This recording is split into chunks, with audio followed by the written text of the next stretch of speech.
Hi, I'm Casey. You're listening to You Heard Me Right, a podcast that brings people together through creativity, collaboration, and colorful conversation. On today's episode, we'll meet 3 artists willing to face life's challenging surprises head-on, be they deeply emotional or weather-related. To recap how the show works, we give a writer a theme, and they have 2 weeks to let that topic inspire a creative written response. That written piece is then given to 2 different audio artists who interpret the story using sound. After that, we all come together and discuss the creation process and the world we live in. The topic for today's episode is crush. I'm sure this won't be really triggering or anything like that. So please come back and join us right after this quick break. Our guest writer, Elizabeth, was given complete freedom to interpret the theme crush in any way that she wanted. Here's a little more insight into her creative journey. My name is Elizabeth Jarrett, and I tell people that I'm in the business of space. I am very much interested in physical space and how people move through it. A lot of that is through either designing a set for an event or a theatrical piece or television, or it can be something more narrative-driven, creating a story that an audience is going to move through. So when I got the topic, the word crush, the first thought that popped into my head was, of course I get this topic. Because I am susceptible to the crush, I would say. And I think for a lot of people, we see this one idea of crush, right? And it's shown to us in television or movies or in books. And it's sort of this idealized version. But I was really interested in showing something that was a little more vulnerable and a little more true, at least for me.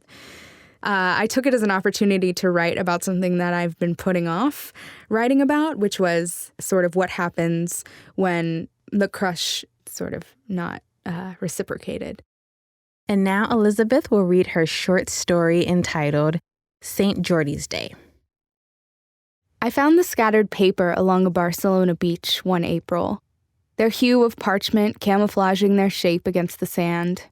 On any other day, these pages, divorced from their binding, would make their way into the closest trash receptacle or, ignored, blow into the sea where fish would try to decipher them, but give up, unable to put the pages back in order.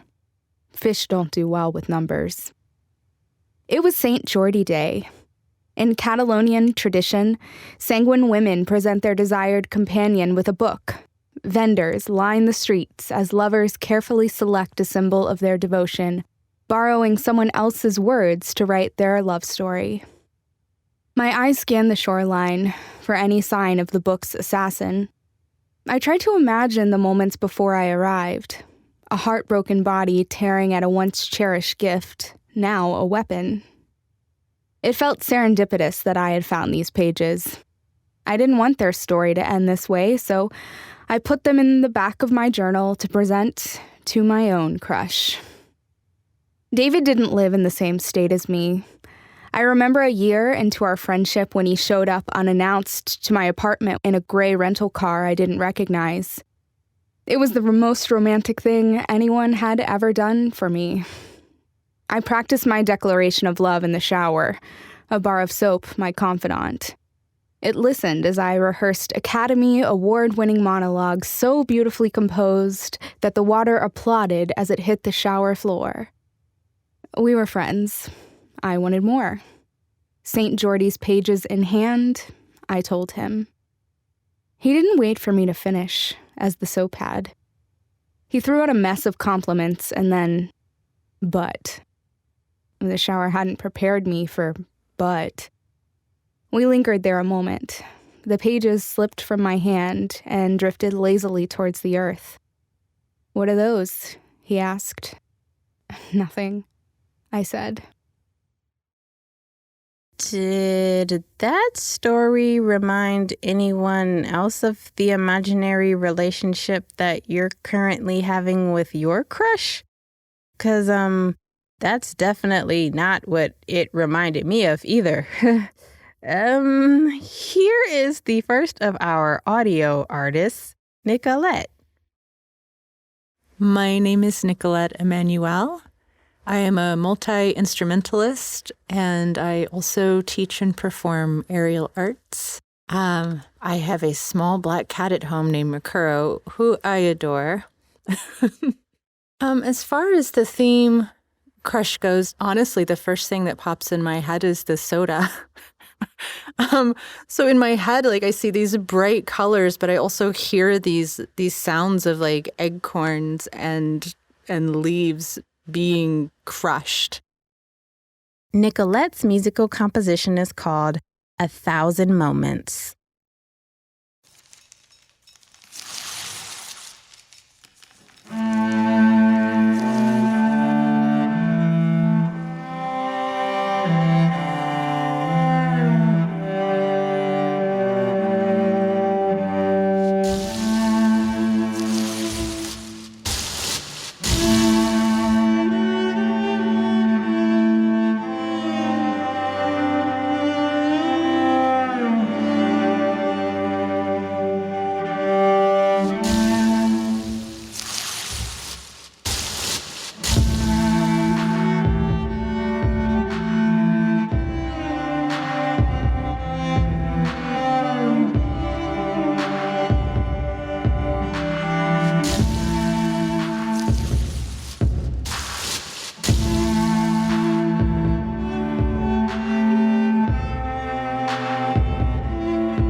Okay, no, seriously, how does she just accurately underscore one of the many imaginary dream dates that me and my crush have on the reg? I mean, not that. Gokul, take it away. Hi, my name is Gokul Parasuram, and I am Hallucinojerks. And Hallucinojerks is a sort of an electronic music project that I do, and it can cover the range of Baroque pop to art rock to electronic rock to noise and glitch. And those are all areas of opportunity that I explore in Hallucinojerks.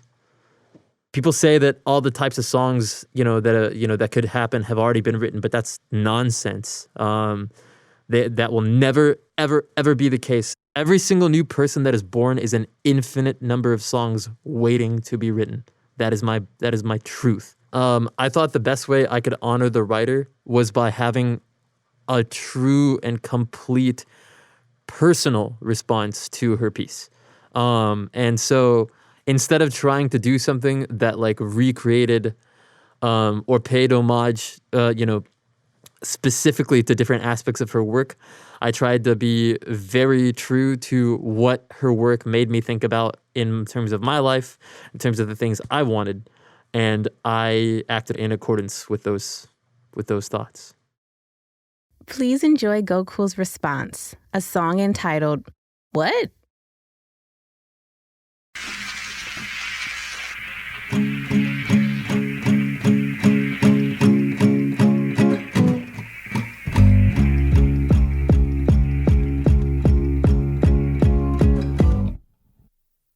Tell me the time has come, I'll ask for what? Time is your compass, but am I not your heart? Compass is turning and it's telling me to sit. Surrounded by the clocks, listen as they tick. Before you light a fire, could you see it as it is? There's hope in broken shards, but ashes fly away in the wind. Amidst commotion, love is eaten away by your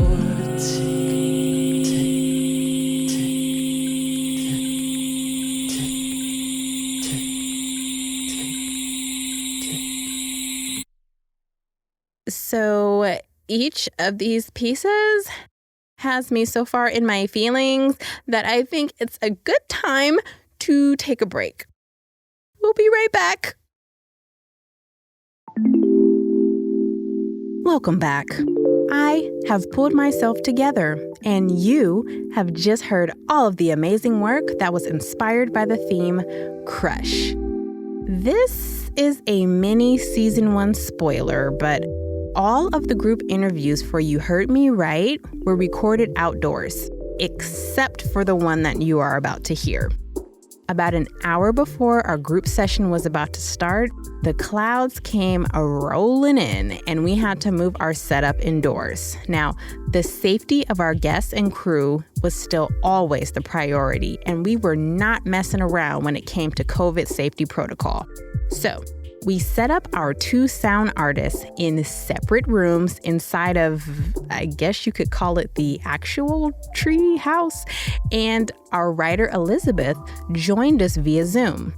If 2020 taught us anything, it was how to deal with a change of plans with grace and how to figure out ways to stay connected no matter what. Here's how it all went down.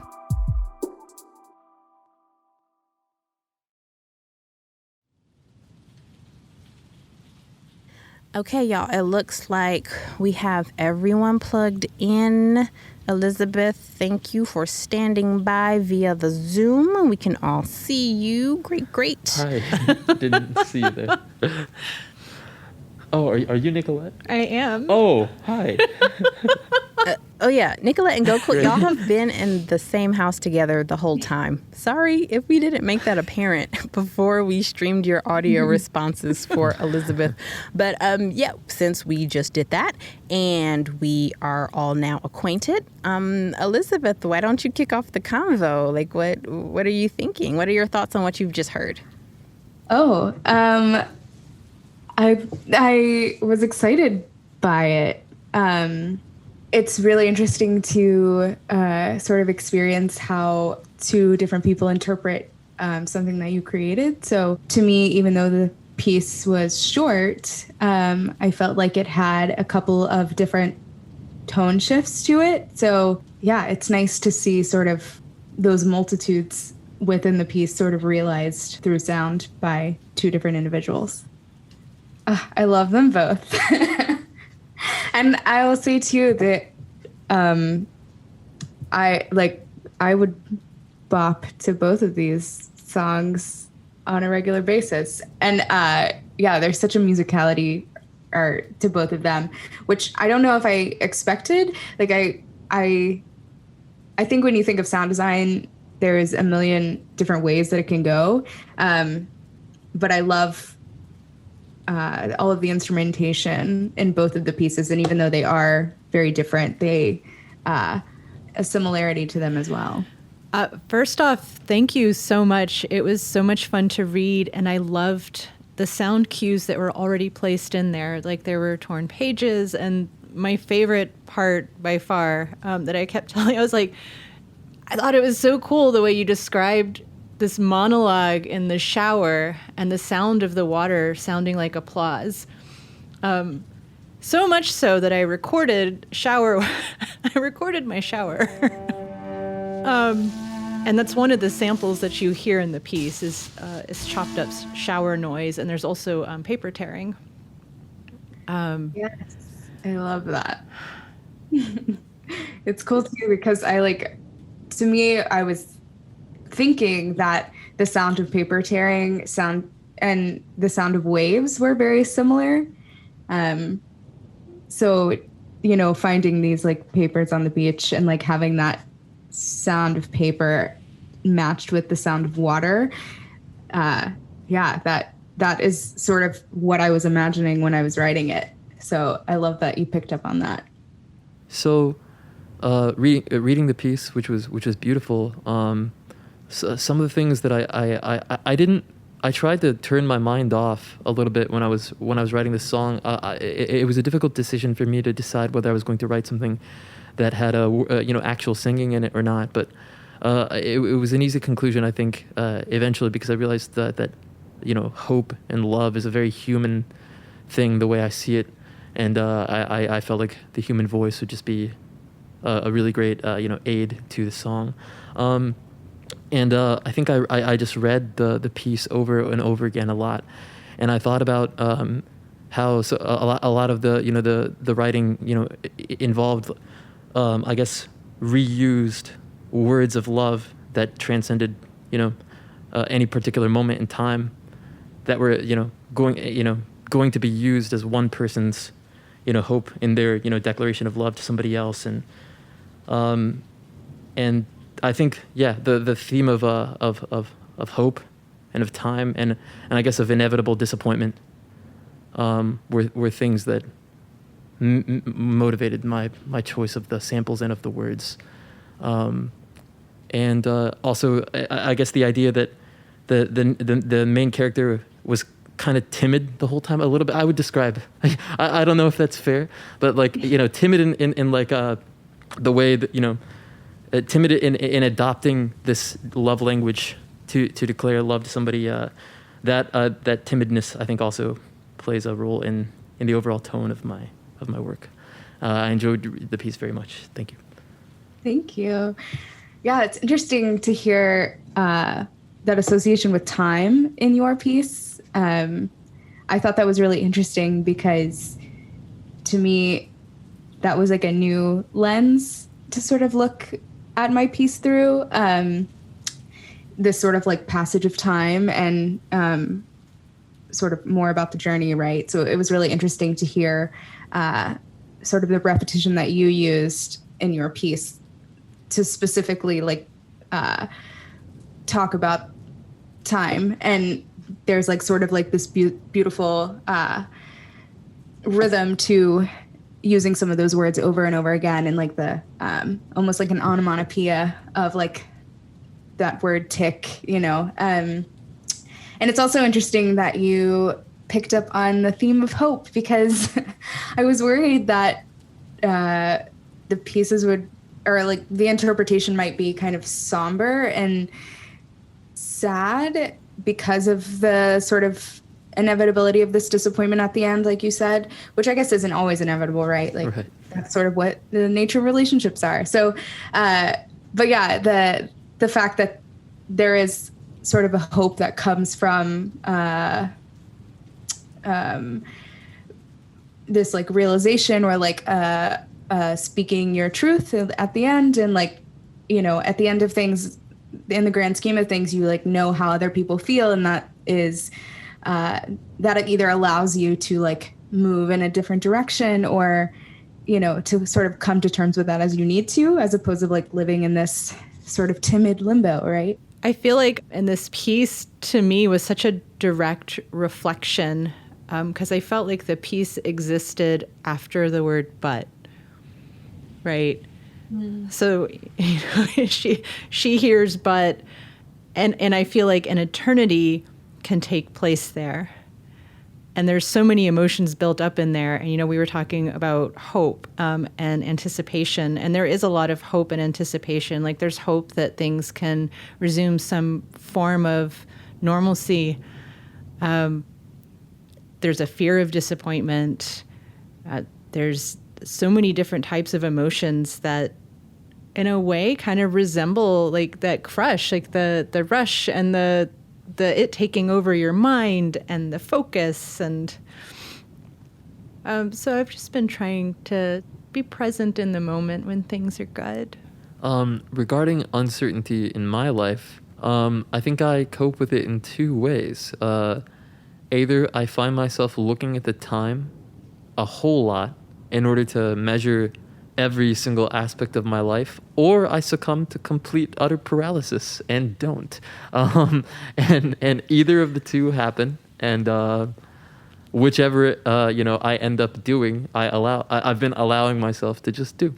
Yeah, for sure. So I've often described this moment for myself right now as being in a waiting room, where you're sort of in this like space of being in between one thing and another thing. So yeah, I still feel that way. I feel like at this point, in this part of the metaphor, I have now stood up and am pacing back and forth. My anxiety is sort of kicking in and feeling sort of what's next. And before, I feel like that's sort of the way we quantify things right now, is like the before and the present. So before, there was definitely one trajectory I felt that I was on, and I was really excited about sort of where my decisions and my work and my life was taking me. And and then that changed abruptly because I wasn't able to do a lot of those things that I had set up to then open more doors for me to walk through. And so I kind of got stuck. I feel completely alienated from virtually everyone I know, like more than I have at any point in 2020. Something I was thinking about actually as I was on the way here, I was thinking to myself, like what is a way that I would for myself like describe my artistic output, like just for myself, because people always ask you what you sound like or what your writing's like or whatever. And I guess like something that I kind of said to myself was, I think that once somebody feels like a void in their life, another person mysteriously just feels the same void without even knowing that they were feeling it. And I guess to me, that's a way in which I, dip into and dip out of the collective consciousness, particularly within the scope of my artistic output. I would always make the case that our personalities are a sum of things that we have borrowed, stolen, and collected from other people. Like we might hear a funny way that somebody says something, so you start saying it. Like it's in our language, it's in the way we dress. Like ever since we were little babies, comes from society, from our families. But yeah. Oh, I had something to ask you about that. Are you open to the idea that in addition to what you said, it is a sum of all those things plus something unique to you that is inside of you that is not inside of anybody else? Would you agree or disagree with that? Oh, it's almost like a nature versus nurture question. I think that we are unique in the way that we put together those things, for sure. There's a certain, because of all of our experiences and everything that we have, our toolkit is going to be slightly different than everyone else's, right? So the way that we combine things will be unique.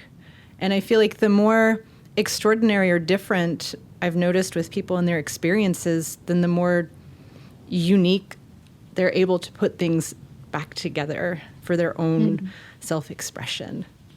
When I create something, it's important to me to share it with other people and then be open to whatever I've created changing when it sort of shifts through the lens of somebody else.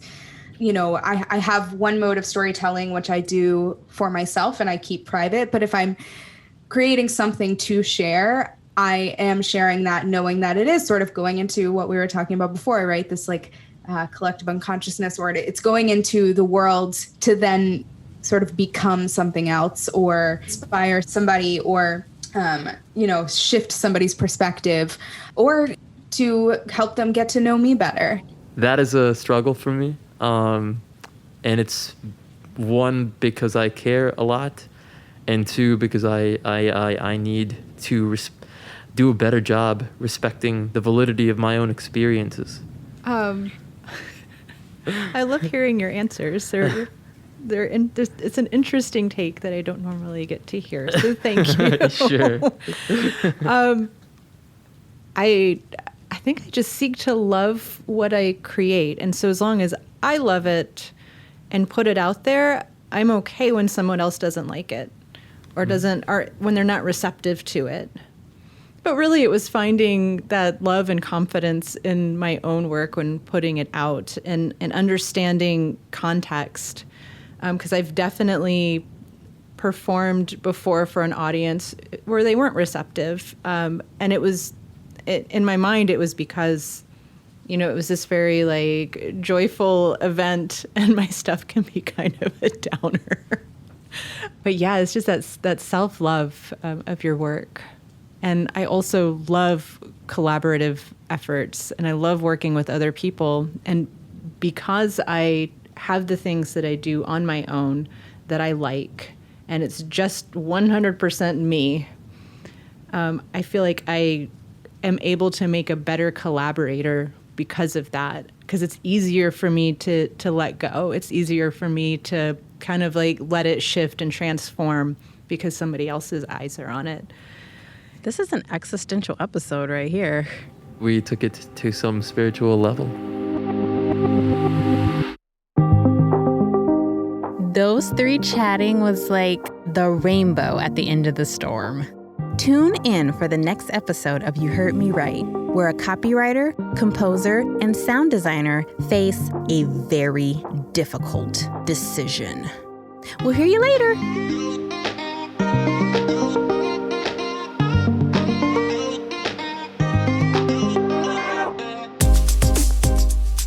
You Heard Me Right is a Spotify Sound Up original series and was workshopped as part of the Sound Up Accelerator program at Spotify headquarters in New York City.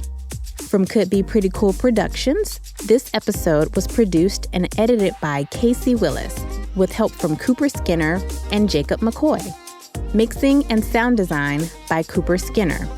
Our executive producers are Casey Willis, Cooper Skinner, and Lexi McKay. Our writer and story editor is Caroline Baxter, and our production accountant is Simone Brown. Special thanks to Greg at Listen Up Audio, Kanye Willis, Remy, and Bema. From Spotify, executive producers Gina Delvac, Baron Farmer, Natalie Tulloch, and Jane Zumwalt. For more information about today's guest artists, visit us at heardrightpod.com or follow us on IG at heardrightpod. Thanks for listening.